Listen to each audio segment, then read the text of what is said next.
శ్రీమాత్రే నమ. జయ గురు దత్తాత్రేయ నమ. ఈ వీడియోలో మనం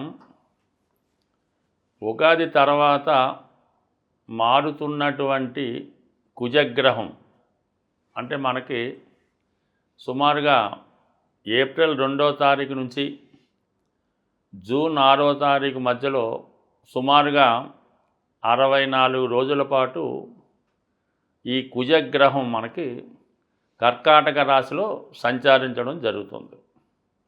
అంటే సాధారణంగా జాతకుడి మీద గోచారరీత్యా ఎక్కువ ప్రభావాన్ని, ఆదాయ వ్యయాల్ని, అలాగే రుణబాధలు, ఆర్థిక సమస్యలు, బంధువులతో విరోధాలు, భార్యాభర్తల మధ్య విభేదాలు, అన్నదమ్ముల మధ్య ప్రాబ్లమ్సు, అలాగే రియల్ ఎస్టేట్లో పెరుగుదల తగ్గుదల, అలాగే వివిధ మార్కెట్లో షేర్ల మీద కూడా ఈ కుజగ్రహ ప్రభావం ఎక్కువగా ఉండడం జరుగుతూ ఉంటుంది. ప్రస్తుతం కుజుడు కర్కాటక రాశిలో ప్రవేశిస్తూ మరి మీనరాశిలో ఏర్పడినటువంటి ఈ 5 గ్రహాలతో కూడా కోణ దృష్టి కలిగి ఉండడం వల్ల చాలా వరకు ఈ గ్రహాల మధ్య అనుకూలమైనటువంటి స్థితి ఏర్పడుతుంది. అలాగే మీనరాశిలో ఉన్నటువంటి శని భగవానుడికి, కర్కాటక రాశిలో ఉన్నటువంటి కుజునికి ఏర్పడినటువంటి ఈ కోణ దృష్టి ప్రభావం వల్ల మరి ఇండస్ట్రీలో ఎక్కువగా పారిశ్రామిక రంగం అభివృద్ధికరంగా ఉంటుంది. అలాగే రియల్ ఎస్టేట్ వారికి కూడా ఒక విధమైనటువంటి అభివృద్ధి కలుగుతూ ఉంటుంది. దానికి అదనంగా ఈ కుజుడు వృషభ రాశిలో ఉన్నటువంటి గురువుతో అర్ధకోణ దృష్టి కలగడం, అదే శుక్రుడితో కోణ దృష్టి కలిగి ఉండడం, ఇవన్నీ కూడా ఈ రాబోయే ఉగాది తర్వాత ఏప్రిల్ 3వ తారీఖు నుంచి జూన్ 6వ మధ్యలో ఈ సుమారుగా ఈ 64 రోజుల్లో ఎక్కువగా గృహ పరిశ్రమలు, ఇండస్ట్రీసు, రియల్ ఎస్టేట్ రంగం చాలా అనుకూలంగా ఉంటుంది. అలాగే ముఖ్యంగా ఎవరికన్నా ఆర్థిక సమస్యలు ఉంటే వాటి నుంచి బయటపడతారు. వివాహ ప్రయత్నాలు కూడా చాలా వరకు కుజుడే కారణమవుతుంటాడు కాబట్టి ముఖ్యంగా వివిధ రాశుల మీద ఈ కుజుడి యొక్క కర్కాటక రాశిలో ఉన్నటువంటి స్థితి అంటే ఒక విధంగా కుజుడికి అది నీచ స్థితి అయినప్పటికీ కూడా సాధారణంగా మరి కుజుడు ఈ స్థితిలో ఉన్నప్పుడే ఎక్కువగా మంచి ఫలితం ఇవ్వడం జరుగుతుంది. అంటే కుజుడు సహజ రాశి చక్రంలో 4వ రాశిలో నీచ ఉండడం అంటే గృహంలో ఉన్నప్పుడు ప్రశాంతంగా రెస్ట్ తీసుకుంటూ ఉంటాడు. అదే దశమ స్థానంలో మకరంలో ఉచ్చులో ఉన్నప్పుడు చాలా యాక్టివ్గా ఆన్ డ్యూటీలో ఉండడం జరుగుతూ ఉంటుంది. ఏదైనా భూమికి సంబంధించినటువంటి పనులు, వివాహానికి సంబంధించిన పనులు జరగాలంటే కుజుడు ప్రశాంతంగా ఉన్నప్పుడే మనకు అనుకూలమైన ఫలితాలు ఇవ్వడం జరుగుతూ ఉంటుంది.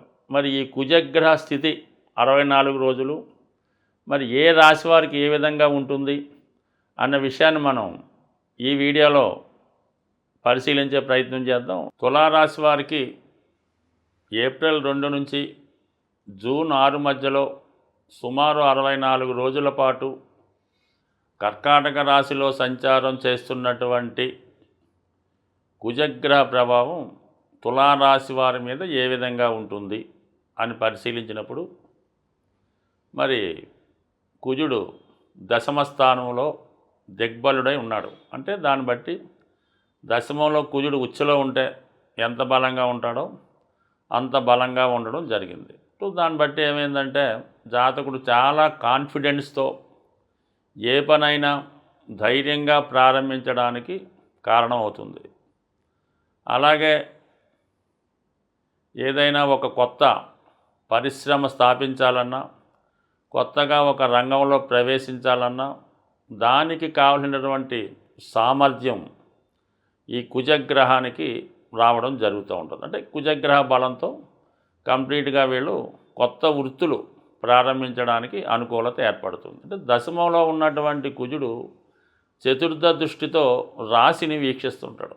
సో దీనివల్ల ఏంటంటే జాతకుల్లో ఏవైనా బలహీనతలు ఉంటే దాన్ని సరిదిద్దే ప్రయత్నం చేయడం జరుగుతూ ఉంటుంది. అప్పటిదాకా ఏమైనా బలహీనతలు ఉంటే దాన్ని విడిచిపెట్టే విధంగా కుజుడు ఒక పనిష్మెంట్ ఇవ్వడం జరుగుతూ ఉంటుంది. అలాగే కొంతమంది ఏదైనా ఒక దీర్ఘకాలిక వ్యాధులతో ఇబ్బంది పడుతుంటే వాళ్ళకి ఒక సర్జరీ రూపంలోనో ఒక వైద్య రూపంలోనో కంపల్సరీగా వాళ్ళ ఆరోగ్యం నుంచి బయటపడే విధంగా కుజుడు సహకరిస్తాడు. జాతకుడిని కుజుడు ఒక ఆరోగ్యవంతుడుగా ఒక క్రమశిక్షణగా ఉండే సైనికుడిగా తయారు చేయడం జరుగుతూ ఉంటుంది. సాధారణంగా ఈ పోలీస్ ట్రైనింగు అలాంటి కొత్త దేశ రక్షణ వాటిలో వెళ్ళినప్పుడు వీళ్ళని బాగా శరీరానికి కష్టపడే విధంగా ట్రైనింగ్ ఇస్తూ ఉంటాడు. అంటే వాడు ఫిట్గా ఉంటాడా ఉండడా అని. ఇప్పుడు ఆ విధమైనటువంటి ట్రైనింగు ఈ తులారాశి వారికి కుజుడు ఇవ్వబోతున్నాడు. అంటే దీనివల్ల ఏంటంటే జాతకుడు ఒక మంచి కార్యకర్తగానో ఒక సైనికుడిగానో తయారై ఫ్యూచర్లో సక్సెస్ పొందడానికి రెడీగా ఉంటాడు అన్నమాట. సో దీంతోపాటు ఏమైందంటే గురువు తృతీయ షష్టాధిపతిగా ఉన్నటువంటి గురువు దశమంలో ఉన్నటువంటి కుజుడిపై అర్ధకోణ దృష్టి ఏర్పడింది. అంటే ఒక విధంగా మన గురువు కూడా లాభస్థానంలో ఉంటే ఏ విధంగా ఫలితం ఇస్తాడో ఆ విధమైన ఫలితం ఇప్పుడు ఈ కుజ గురువుల మధ్య ఏర్పడినటువంటి అర్ధకోణ దృష్టి ద్వారా ఏర్పడుతుంది. దానివల్ల ఏంటంటే వృత్తిలో సక్సెస్సు, కోర్టు సమస్యల నుంచి విముక్తి, శత్రువులు మిత్రులుగా మారడం, వృత్తిలో మీ సామర్థ్యానికి ఇంకా గొప్ప మేధావులు సహకరించడం, ఇవన్నీ మొత్తం మీద వృత్తిలో మంచి నేమ్ సంపాదించుకుంటారు. ఆర్థిక పరంగా అభివృద్ధి ఉంటుంది. 10 మంది దృష్టి ఆకర్షించే విధంగా మీ స్థాయి పెరుగుతూ ఉంది. ఇక మీనరాశిలో ఉన్నటువంటి గ్రహాలు అంటే ఇంచుమించుగా 5 గ్రహాలు ఈ రోజున ఉన్నాయి. అవన్నీ కూడా కోణ దృష్టితో ఈ దశమ భావం మీద పడ్డాయి. అంటే జలతత్వంలో ఉన్నటువంటి మొత్తం రాశులు కూడా ఒకే రాశిలో ఉన్నట్టు మనం మీకు పనిచేస్తుంటాం అన్నమాట. అంటే ఇప్పుడు మీకు ఒక 6 గ్రహాలు దశమ స్థానంలో ఉన్నాయి. దాంతో శని భగవానుడు, రాహువు, ఈ 2 శుక్రుడు అక్కడ ఉండడం వల్ల ఇది ఎక్కువగా సినిమా పరిశ్రమలో అలాగే టీవీ మీడియా సీరియల్స్ యాక్టర్లు డైరెక్టర్లు వీళ్ళందరి మీద కూడా మీరు ఏదైనా ఒక పెద్ద ప్రాజెక్టు భారీ పెట్టుబడితో స్టార్ట్ చేయాలన్నా ఈ గ్రహస్థితి మీకు అనుకూలించే అవకాశం ఉంది. అంటే దశమంలో శుక్రుడు రావడం వల్ల మీకు ఎలాగుంటుందంటే చంద్రుడి యొక్క రాశి అవ్వడం వల్ల ఎక్కువగా హీరోయిన్స్కి హీరోలకి బాగా అనుకూలత ఏర్పడుతూ ఉంటుంది. శని భగవానుడు రవి ఉండడం వల్ల ఏంటంటే ఈ డైరెక్టర్లకు బాగుంటుంది, నిర్మాతలకు బాగుంటుంది. మొత్తం మీద తులారాశిలో ఎవరైతే సెలబ్రిటీ రంగంలో, సాఫ్ట్వేర్ రంగంలో, ఆటోమొబైల్, బ్యాంకింగ్, ఫైనాన్స్ రంగాల్లో ఉన్నారో వాళ్ళందరికీ కూడా మరి ఇప్పుడు వృత్తిలో ప్రత్యేకమైనటువంటి గుర్తింపు, హోదా లభించడం జరుగుతూ ఉంటుంది. అంటే 99% మనకి మీకు ఏప్రిల్ నెల నుంచే ఈ శని భగవానుడు 6వ స్థానంలోకి మారుతూ చాలా వరకు మిమ్మల్ని ఒక స్థాయి నుంచి ఇంకొక స్థాయికి పెంచడం జరిగింది. అంటే రాబోయే 2.5 సంవత్సరాల్లో మీరు వృత్తిలో చాలా పైకి ఎదిగి నిలదెక్కుకొని ఒక హోదాకి రావడం జరుగుతూ ఉంటుంది. దాంతో ఈ కుజుడు రావడం వల్ల ఇప్పుడు ఇమీడియట్గా ఈ రాబోయే 2 నెలల్లో కొత్త కొత్త అవకాశాలు రావడం, కొత్త కొత్త ప్రాజెక్టులు చేపట్టడం జరుగుతూ ఉంటుంది. కుజుడు బలంగా ఉన్నప్పుడు ఈ రాశిలో ఎవరైతే రియల్ ఎస్టేట్ రంగంలో ఉన్నారో, గృహ నిర్మాణ రంగంలో ఉన్నారో వారందరికీ కూడా కుజుడు సంపూర్ణంగా సహకరించడం జరుగుతూ ఉంటుంది. మరి ఓవరాల్గా దశమ భావం అంటే కర్మస్థానం ఎంత బలంగా ఉంటే జాతకుడు జీవితంలో అంత బిజీగా ఉంటాడు. ఎన్ని ఎక్కువ గ్రహాలు అక్కడికి వస్తే జాతకుడు అన్ని మల్టిపుల్గా చేయడం జరుగుతూ ఉంటుంది. అంటే ఇప్పుడు ఈ గ్రహాలన్నీ కూడా దశమ స్థానంలో ఉండడం వల్ల జాతకుడు చాలా బిజీగా చాలా ఉత్సాహంగా ఉండడం జరుగుతూ ఉంటుంది. బట్ ఏదైనా ప్రయత్నం అన్నది ఇంపార్టెంట్ కాబట్టి ప్రస్తుతం ఆ ప్రయత్నం చేయడానికి కూడా కుజుడు మీకు రాశి మీద వీక్షించడం వల్ల మీరు ఏ రంగంలో ఉన్నా, ఏ స్థాయిలో ఉన్నా మీ స్థాయిని బట్టి మీ యొక్క ప్రయత్నం ప్రారంభిస్తే, ఇప్పుడు ఏదన్నా ఒక పని ప్రారంభిస్తే మీకు రాబోయే 2 నెలల్లో దాని రిజల్ట్ కంపల్సరీగా రావడం జరుగుతూ ఉంటుంది. అంటే సాధారణంగా మరి తులారాశి వారు ఏంటంటే ఏదైనా ఒక రంగంలో ఉన్న ఒక ప్రయత్నం చేస్తున్నా ఎన్నిసార్లు ఓటమి పొందినా తిరిగి మళ్ళా అక్కడే సాధించాలనే ప్రయత్నంలో ఈ రాశివారు ఎక్కువగా కనబడుతుంటారు. ఉదాహరణకి ఏదన్నా ఒక షేర్ మార్కెట్లో పోగొట్టుకుంటే ఇంక అందులోనే పోగొట్టుకోవడం జరుగుతుంటుంది. ఒక సినిమా తీసి మళ్ళా 2-3 సార్లు 4 సార్లు 5 సార్లన్నా అదే ప్రయత్నం చేసి చివరికి సక్సెస్ వచ్చేదాకా కూడా వాళ్ళు నిలబడి ప్రయత్నం చేస్తూ ఉంటారు. ఈ కారణం వల్ల ఏంటంటే మీరు ఏ రంగంలో మీకు అనుభవం ఉందో అందులో అయినా ప్రవేశించవచ్చు. లేదంటే అనుభవజ్ఞుల సలహాతో మీరు ఇప్పుడు ఈ గ్రహాల స్థితి అవ్వటం వల్ల మంచి టాప్ మోస్ట్ రంగాలైనటువంటి అటు సినిమా అవ్వచ్చు, ఎడ్యుకేషన్ అవ్వచ్చు, రియల్ ఎస్టేట్ అవ్వచ్చు, ఈ రంగాల్లో మీకు కంపల్సరిగా అనుకూలత ఏర్పడే అవకాశం ఉంటుంది. ఏదైనా కుజగ్రహం జాతకులకి అనుకూలంగా ఉండాలంటే జాతకుడు సరైనటువంటి వాస్తు సంబంధించిన గృహంలో నివసించవలసి ఉంటుంది. సాధారణంగా గృహంలో వాస్తు దోషాలు ఉన్నప్పుడు అది కుజగ్రహం మీద ఎక్కువగా ప్రభావాన్ని చూపుతుంటుంది అన్నమాట. సాధారణంగా ఒక గృహంలో ఆగ్నేయ దోషం ఉండడం వల్ల ఏంటంటే భార్యాభర్తల మధ్య విభేదాలు, భర్తకి బలహీనతలు, వ్యసనాలు, అలాగే వాయువు దోషం ఉండడం వల్ల రుణాలు నుంచి బయటపడకపోవడం, పిల్లల పెళ్ళిళ్ళు ఆలస్యం అవడం జరుగుతుంది. తూర్పు ఈశాన్యం అనుకూలంగా లేకపోవడం వల్ల నిరుద్యోగులు ఎక్కువగా ఉంటారు. అంటే మొత్తం మీద వాస్తు కరెక్ట్గా ఉంటే కుజుడు మీకు కరెక్ట్గా పనిచేసి ఎటువంటి సమస్య నుంచైనా బయటపడడం జరుగుతూ ఉంటుంది. సాధారణంగా మీ యొక్క జన్మజాతకంలో కుజుడు పాపగ్రహాలతో ఉన్న దుస్థానంలో ఉన్న కంపల్సరిగా మీరు నివసించే గృహంలో వాస్తుపరమైన దోషాలు 100% ఉంటాయి. సో దక్షిణ దిక్కు మొత్తం కూడా కుజుని యొక్క ప్రభావం ఎక్కువగా ఉంటుంది. అందుకే చాలామంది దక్షిణ ఫేసింగ్ గృహం అంటే ఇబ్బంది పడుతూ ఉంటారు.